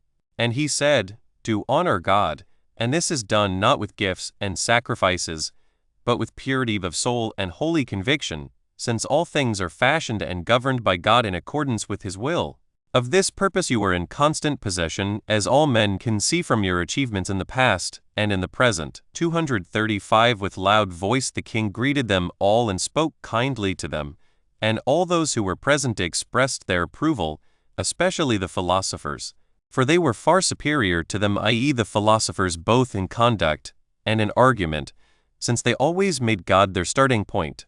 After this the king, to show his good feeling, proceeded to drink the health of his guests. 236 On the following day the same arrangements were made for the banquet, and the king, as soon as an opportunity occurred, began to put questions to the men who sat next to those who had already responded. And he said to the first, is wisdom capable of being taught? And he said, the soul is so constituted that it is able by the divine power to receive all the good and reject the contrary. 237 The king expressed approval and asked the next man, what is it that is most beneficial to health? And he said, temperance. And it is not possible to acquire this unless God create a disposition towards it. 238 The king spoke kindly to the man and said to another, how can a man worthily pay the debt of gratitude to his parents? And he said, by never causing them pain. And this is not possible unless God dispose the mind to the pursuit of the noblest ends. 239 The king expressed agreement and asked the next how he could become an eager listener. And he said, by remembering that all knowledge is useful, because it enables you by the help of God in a time of emergency to select some of the things which you have learned and apply them to the crisis which confronts you. And so the efforts of men are fulfilled by the assistance of God. 240 The king praised him and asked the next how he could avoid doing anything contrary to law. And he said, if you recognize that it is God who has put the thoughts into the hearts of the lawgivers that the lives of men might be preserved, you will follow them. 241 The king acknowledged the man's answer and said to another, what is the advantage of kinship? And he replied, if we consider that we ourselves are afflicted by the misfortunes which fall upon our relatives, and if their sufferings become our own, then the strength of kinship is 242 apparent at once, for it is only when such feeling is shown that we shall win honor and esteem in their eyes. For help, when it is linked with kindliness, is of itself a bond which is altogether indissoluble. And in the day of their prosperity we must not crave their possessions, but must pray God to bestow all manner of good upon them. 243 And having accorded to him the same praise as to the rest, The king asked another how he could attain freedom from fear. And he said, when the mind is conscious that it has wrought no evil, and when God directs it to all noble counsels. 244 The king expressed his approval and asked another how he could always maintain a right judgment. And he replied, if he constantly set before his eyes the misfortunes which befall men and recognized that it is God who takes away prosperity from some and brings others to great honor and glory. 245 The king gave a kindly reception to the man and asked the next to answer the question how he could avoid a life of ease and pleasure. And he replied, if he continually remembered that he was the ruler of a great empire and the lord of vast multitudes, and that his mind ought not to be occupied with other things, but he ought always to be considering how he could best promote their welfare. He must pray, too, to God that no duty might be neglected. 246 Having bestowed praise upon him, the king asked the 10th how he could recognize those who were dealing treacherously with him. And he replied to the question, if he observed whether the bearing of those about him was natural and whether they maintained the proper rule of precedence at receptions and councils, and in their general intercourse, never going beyond the bounds of 247 propriety in congratulations or in other matters of deportment. But God will incline your mind, O king, to all that is noble. When the king had expressed his loud approval and praised them all individually amid the plaudits of all who were present, they turned to the enjoyment of the feast. 248 And on the next day, when the opportunity offered, the king asked the next man, what is the grossest form of neglect? And he replied, if a man does not care for his children and devote every effort to their education. For we always pray to God not so much for ourselves as for our children that every blessing may be theirs. Our desire that our children may possess self-control is only realized by the power of God. 249 The king said that he had spoken well, and then asked another how he could be patriotic. By keeping before your mind, he replied, the thought that it is good to live and die in one's own country. Residence abroad brings contempt upon the poor and shame upon the rich as though they had been banished for a crime. If you bestow benefits upon all, as you continually do, God will give you favor with all and you will be accounted patriotic. 250 After listening to this man, the king asked the next in order how he could live amicably with his wife. And he answered, by recognizing that womankind are by nature headstrong and energetic in the pursuit of their own desires, and subject to sudden changes of opinion through fallacious reasoning, and their nature is essentially weak, it is necessary to deal wisely with them. 251 And not to provoke strife. For the successful conduct of life the steersman must know the goal toward which he ought to direct his course. It is only by calling upon the help of God that men can steer a true course of life at all times. 252 The king expressed his agreement and asked the next how he could be free from error. And he replied, if you always act with deliberation and never give credence to slanders, but prove for yourself the things that are said to you and decide by your own judgment the requests which are made to you and carry out everything in the light of your judgment, you will be free from error, O king. But the knowledge and practice of these things is the work of the divine power. 253 Delighted with these words, the king asked another how he could be free from wrath. And he said in reply to the question, if he recognized that he had power over all even to inflict death upon them, if he gave way to wrath, and that it would be useless and pitiful if he, just because he was Lord. 254 Deprived many of life. What need was there for wrath, when all men were in subjection and no one was hostile to him? It is necessary to recognize that God rules the whole world in the spirit of kindness and without wrath at all, and you, said he, O king, must of necessity copy his example.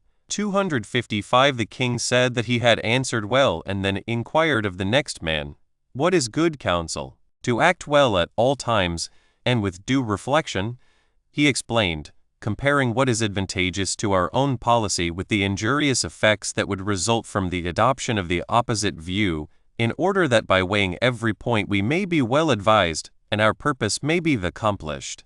And most important of all, by the power of God every plan of yours will find fulfillment because you practice piety. 256 The king said that this man had answered well, and asked another what is philosophy? And he explained, to deliberate well in reference to any question that emerges, and never to be carried away by impulses, but to ponder over the injuries that result from the passions, and to act rightly as the circumstances demand, practicing moderation. But we must pray to God to instill into our mind a regard for these things. 257 The king signified his consent and asked another how he could meet with recognition when traveling abroad. By being fair to all men, he replied, and by appearing to be inferior rather than superior to those amongst whom he was traveling. For it is a recognized principle that God by his very nature accepts the humble, and the human race loves those who are willing to be in subjection to them. 258 Having expressed his approval at this reply, the king asked another how he could build in such a way that his structures would endure after him.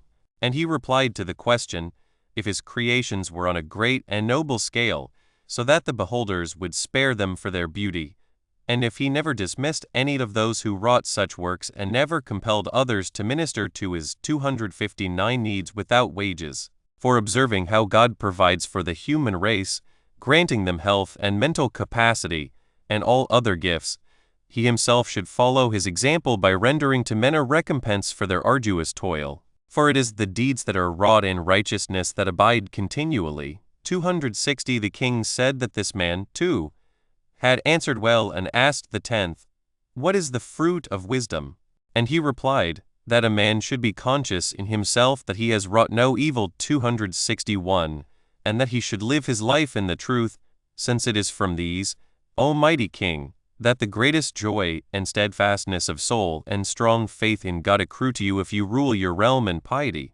And when they heard the answer they all shouted with loud acclaim, and afterwards the king in the fullness of his joy began to drink their healths. 262 And on the next day the banquet followed the same course as on previous occasions, and when the opportunity presented itself the king proceeded to put questions to the remaining guests. And 263 He said to the first, how can a man keep himself from pride? And he replied, if he maintains equality and remembers on all occasions that he is a man ruling over men, and God brings the proud to naught, and exalts the meek and humble. 264 The king spoke kindly to him and asked the next, whom ought a man to select as his counselors? And he replied, those who have been tested in many affairs and maintain unmingled goodwill towards him and partake of his own disposition. And God manifests himself to those who are worthy that these ends may be attained. 265 The king praised him and asked another, what is the most necessary possession for a king? The friendship and love of his subjects, he replied, for it is through this that the bond of goodwill is rendered indissoluble. And it is God who ensures that this may come to pass in accordance with your wish. 266 The king praised him and inquired of another, what is the goal of speech? And he replied, to convince your opponent by showing him his mistakes in a well-ordered array of arguments. For in this way you will win your hearer, not by opposing him, but by bestowing praise upon him with a view to persuading him. And it is by the power of God that persuasion is accomplished. 267 The king said that he had given a good answer, and asked another how he could live amicably with the many different races who formed the population of his kingdom. By acting the proper part towards each, he replied, and taking righteousness as your guide, as you are now doing with the help of the insight which God bestows upon you. 268 The king was delighted by this reply, and asked another under what circumstances ought a man to suffer grief. In the misfortunes that befall our friends, he replied, when we see that they are protracted and irremediable. Reason does not allow us to grieve for those who are dead and set free from evil, but all men do grieve over them because they think only of themselves and their own advantage. It is by the power of God alone that we can escape all evil. 269 The king said that he had given a fitting answer, and asked another, how is reputation lost? And he replied, when pride and unbounded self-confidence hold sway, dishonor and loss of reputation are engendered. For God is the Lord of all reputation and bestows it where he will. 270 The king gave his confirmation to the answer, and asked the next man, to whom ought men to entrust themselves? To those, he replied, who serve you from goodwill and not from fear or self-interest, thinking only of their own gain. For the one is the sign of love, the other the mark of ill will and time-serving. For the man who is always watching for his own gain is a traitor at heart, but you possess the affection of all your subjects by the help of the good counsel which God bestows upon you. 271 The king said that he had answered wisely, and asked another, "What is it that keeps a kingdom safe?" And he replied to the question, "Care and forethought that no evil may be wrought by those who are placed in a position of authority over the people. And this you always do by the help of God who inspires you with grave judgment." 272 The king spoke words of encouragement to him, and asked another, "What is it that maintains gratitude and honor?" And he replied, "Virtue, for it is the creator of good deeds, and by it evil is destroyed, even as you exhibit nobility of character towards all by the gift which God bestows upon you." 273 The king graciously acknowledged the answer and asked the 11th, since there were two more than 70, how he could in time of war maintain tranquility of soul. And he replied, by remembering that he had done no evil to any of his subjects, and that all would fight for him in return for the benefits which they had received, knowing that even if they lose their lives, you will care for those 274 dependent on them. For you never fail to make reparation to any, such as the kind-heartedness with which God has inspired you. The king loudly applauded them all and spoke very kindly to them, and then drank a long draught to the health of each, giving himself up to enjoyment, and lavishing the most generous and joyous friendship upon his guests. 275 On the 7th day much more extensive preparations were made, and many others were present from the different cities, among them a large number of ambassadors. When an opportunity occurred, the king asked the first of those who had not yet been questioned how he could avoid 276 being deceived by fallacious reasoning.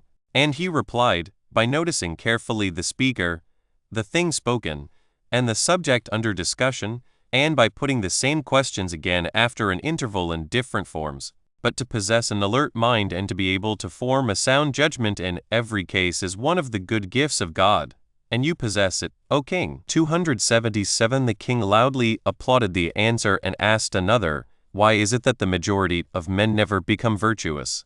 "Because," he replied, "all men are by nature intemperate and inclined to 278 pleasure. Hence, injustice springs up and a flood of avarice.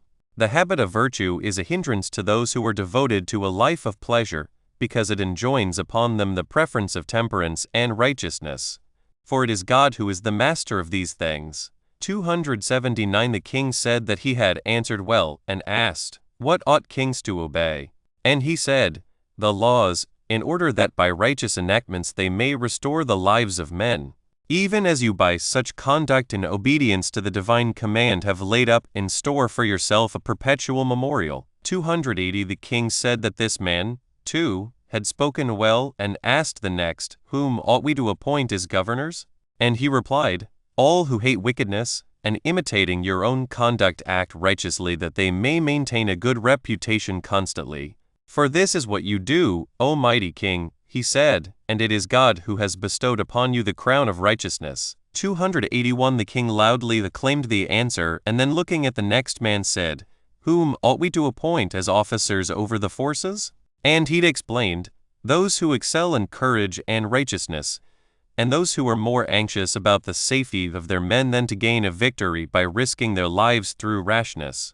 For as God acts well towards all men, so to you in imitation of him are the benefactor of all your subjects." 282 The king said that he had given a good answer, and asked another, "What man is worthy of admiration?" And he replied, "The man who is furnished with reputation and wealth and power, and possesses a soul equal to it all. You yourself show by your actions that you are most worthy of admiration through the help of God who makes you care for these things." 283 The king expressed his approval and said to another, "To what affairs ought kings to devote most time?" And he replied, "To reading and the study of the records of official journeys, which are written in reference to the various kingdoms, with a view to the reformation and preservation of the subjects. And it is by such activity that you have attained to a glory which has never been approached by others, through the help of God who fulfills all your desires." 284 The king spoke enthusiastically to the man, and asked another, "How ought a man to occupy himself during his hours of relaxation and recreation?" And he replied, to watch those plays which can be acted with propriety and to set before one's eyes scenes taken from life and enacted 285 with dignity and decency is profitable and appropriate. For there is some edification to be found even in these amusements, for often some desirable lesson is taught by the most insignificant affairs of life. But by practicing the utmost propriety in all your actions, you have shown that you are a philosopher, and you are honored by God on account of your virtue. 286 The king, pleased with the words which had just been spoken, said to the ninth man, "How ought a man to conduct himself at banquets?" And he replied, "You should summon to your side men of learning and those who are able to give you useful hints with regard to the affairs of your kingdom and the lives of your subjects, for you could not find any theme more suitable or more 287 educative than this, since such men are dear to God, because they have trained their minds to contemplate the noblest themes, as you indeed are doing yourself, since all your actions are directed by God." 288 Delighted with the reply, the king inquired of the next man, "What is best for the people, that a private citizen should be made king over them, or a member of the royal family?" And he 289 replied, "He who is best by nature. For kings who come of royal lineage are often harsh and severe towards their subjects. And still more is this the case with some of those who have risen from the ranks of private citizens, who after having experienced evil and borne their share of 290 poverty, when they rule over multitudes turn out to be more cruel than the godless tyrants. But, as I have said, a good nature which has been properly trained is capable of ruling, and you are a great king, not so much because you excel in the glory of your rule and your wealth, but rather because you have surpassed all men in clemency and philanthropy, thanks to God who has endowed you with these qualities." 291 The king spent some time in praising this man, and then asked the last of all, "What is the greatest achievement in ruling an empire?" And he replied, "That the subjects should continually dwell in a state of peace, and that justice should be speedily administered in cases of dispute." 292 These results are achieved through the influence of the ruler, when he is a man who hates evil and loves the good and devotes his energies to saving the lives of men, just as you consider injustice the worst form of evil, and by your just administration have fashioned for yourself an undying reputation, since God bestows upon you a mind which is pure and untainted by any evil. 293 And when he ceased, loud and joyful applause broke out for some considerable time. When it stopped, the king took a cup and gave a toast in honor of all his guests and the words which they had uttered. Then in conclusion he said, "I have derived the greatest benefit from your presence.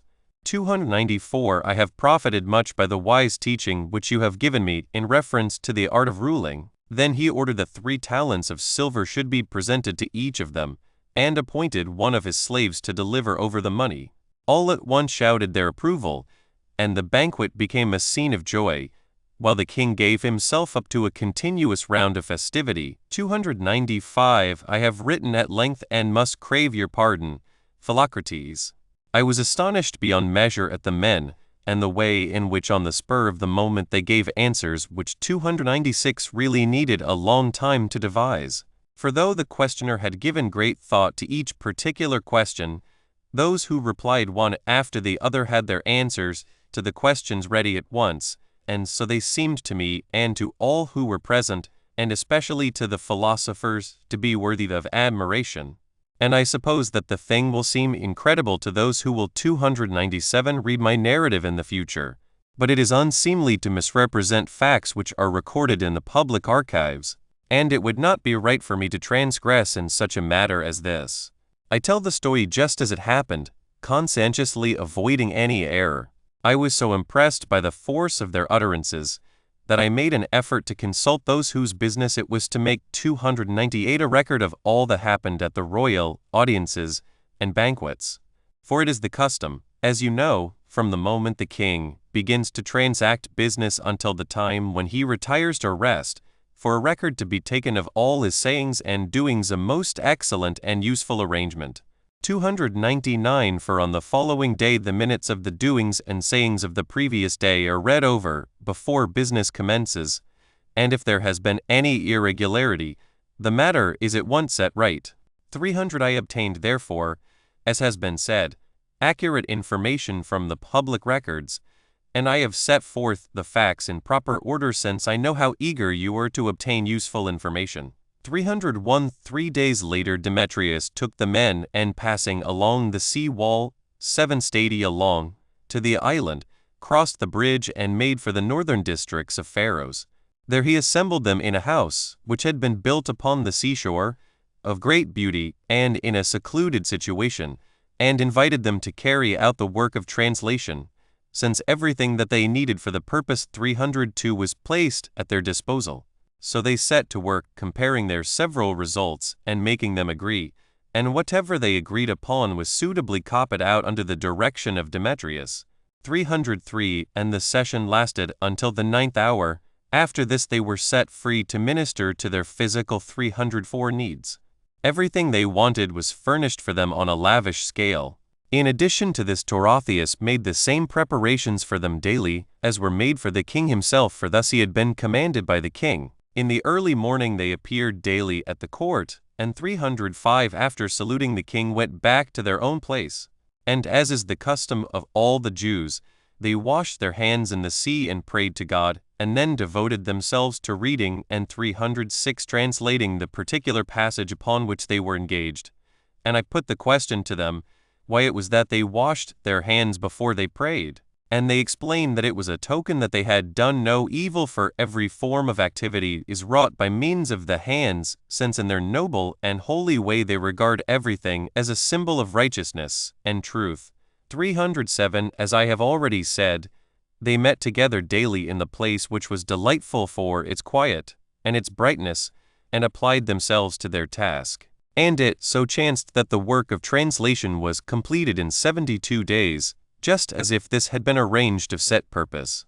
308 When the work was completed, Demetrius collected together the Jewish population in the place where the translation had been made, and read it over to all in the presence of the translators, who met with a great reception also from the people, because of the great benefits which they had 309 conferred upon them. They bestowed warm praise upon Demetrius, too, and urged him to have the whole law transcribed and present a copy to their leaders. 310 After the books had been read, the priests and the elders of the translators and the Jewish community and the leaders of the people stood up and said that since so excellent and sacred and accurate a translation had been made, it was only right that it should remain as it was, and no 311 alteration should be made in it. And when the whole company expressed their approval, they bade them pronounce a curse in accordance with their custom upon any one who should make any alteration, either by adding anything or changing in any way whatever any of the words which had been written, or making any omission. This was a very wise precaution to ensure that the book might be preserved for all the future time unchanged. 312 When the matter was reported to the king, he rejoiced greatly, for he felt that the design which he had formed had been safely carried out. The whole book was read over to him, and he was greatly astonished at the spirit of the lawgiver. And he said to Demetrius, How is it that none of the historians or the poets have ever thought it worth their while to allude to such a wonderful 313 achievement? And he replied, Because the law is sacred and of divine origin, and some of those who formed the intention of dealing with it have been smitten by God, and therefore desisted from 314 their purpose. He said that he had heard from Theopompus that he had been driven out of his mind for more than 30 days, because he intended to insert in his history some of the incidents from the earlier and somewhat unreliable translations of the law. When he had recovered 315 a little, he besought God to make it clear to him why the misfortune had befallen him, and it was revealed to him in a dream that from idle curiosity he was wishing to communicate sacred truths to common men, and that if he desisted he would recover his health. I have heard, too, from the lips 316 of Theodex, one of the tragic poets, that when he was about to adapt some of the incidents recorded in the book for one of his plays, he was affected with cataract in both his eyes. And when he perceived the reason why the misfortune had befallen him, he prayed to God for many days, and was afterwards restored. 317 And after the king, as I have already said, had received the explanation of Demetrius on this point, he did homage and ordered that great care should be taken of the books, and that they should 318 be sacredly guarded. And he urged the translators to visit him frequently after their return to Judea, for it was only right, he said, that he should now send them home. But when they came back, he 319 would treat them as friends, as was right, and they would receive rich presents from him. He ordered preparations to be made for them to return home, and treated them most munificently.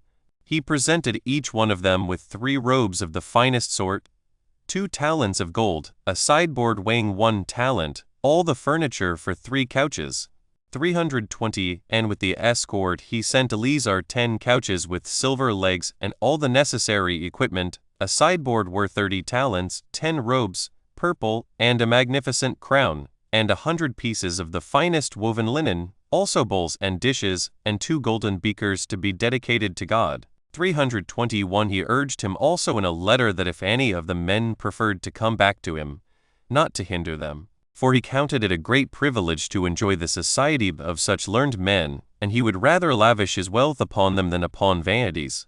322 And now, Philocrates, you have the complete story in accordance with my promise.